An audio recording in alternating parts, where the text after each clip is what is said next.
এখন বাজে প্রায় দুপুর 3টে। এই গরমে এত রেডি হয়ে কোথায় বেরোচ্ছি হয়তো ভাবছেন।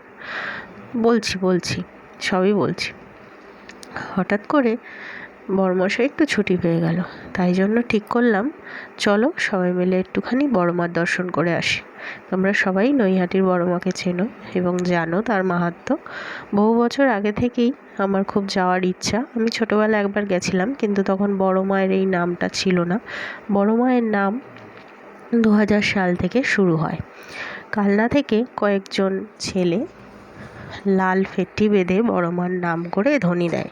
তখন থেকেই বড় মার নামটা বড় মা হিসাবে প্রচার হয়। তার আগে এই মা কালী ছিল ভবেশকালী কিংবা বড় কালীমা হিসেবে। এতদিন সেই নামেই পূজিত হতো। 2000 সালের পর থেকে মায়ের মহিমাও প্রচার হয় এবং নামও বড় মা হিসেবে প্রচার হয়। এই বছর তার বিগ্রহ স্থাপন করা হয় মন্দিরে, তাই নতুন বিগ্রহ দর্শনে চলে আসলাম। দেখতেই পাচ্ছ নৈহাটি ফেরিঘাটে পৌঁছে গেছি। আমরা এখানে টিকিট কেটে নৈহাটি ফেরিঘাট 8 টাকার টিকিট কেটে আমরা লঞ্চে উঠবো। লঞ্চ গঙ্গা পেরোলেই ওই পাশে নৈহাটি ফেরিঘাটে নেমে তারপর দেখাচ্ছি। দেখো মামার সঙ্গে নামছে, এদিকে বড়মশাই ক্যামেরা ধরেছে।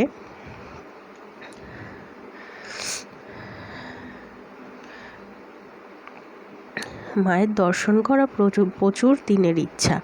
দেখো গরমের চোটে ও গঙ্গায় স্নানে নেমে গেছে। কথা বলতে বলতে আমরা ফেরিঘাটে পৌঁছে গেছি। এইখানটাই বড় মা বিসর্জন হন। আমরা আসার পথে আপনাদের সেটা দেখাবো। আমরা ফেরিঘাটে নেমে গেছি, এবার আস্তে আস্তে বড় মার মন্দিরে পৌঁছে গেলাম। একটু সামান্য হেঁটেই সামনে বড় মার মন্দির।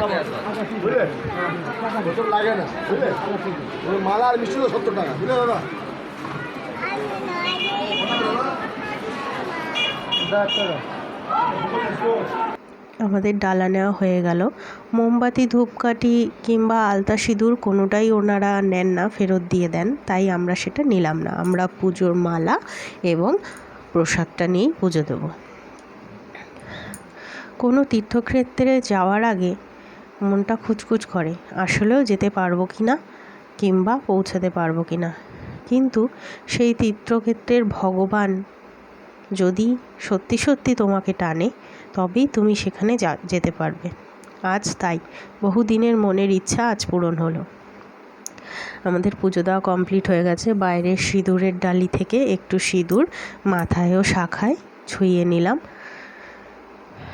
বরমশাইকে, এবং মাম্মামকেও একটুখানি সিঁদুর ছুঁয়ে মায়ের পায়ে সিঁদুর ছুঁয়ে নিলাম। আমরা এখন চলেছি যেই ঘাটে মাকে নিরঞ্জন করা হয় সেই ঘাটের পথে। দেখো এখান থেকেই বড় মাকে নিরঞ্জন করা হয়। ভাটা ছিল তাই জলটা কম ছিল। আমি একটুখানি নেমে সেই পবিত্র জল, মায়ের ছোঁয়া জল মাথায় নিয়ে নিলাম। প্রথমে মাম্মামকে, তারপর বড়মশাইকে এবং নিজের মাথা একটু ছুঁয়ে নিলাম। আর এবার চলে আসলাম ফেরার পথে। ভিডিওটি ভালো লাগলে অবশ্যই লাইক করো। দেখো একটুও ভয় নেই, এত বড় গরুটাকে দুজন মিলে আদর করতে শুরু করেছে। আর কি আনন্দ! ভিডিওটি ভালো লাগলে অবশ্যই একটা লাইক করে দিও, কমেন্ট করো, শেয়ার করো, আর আরও ভিডিও দেখার জন্য সাবস্ক্রাইব করে পাশে থেকো। জয় বড় মার জয়। সবার মঙ্গল করো, সবাইকে সুস্থ রেখো মাগো, সবাইকে ভালো রেখো। জয় বড় মার জয়।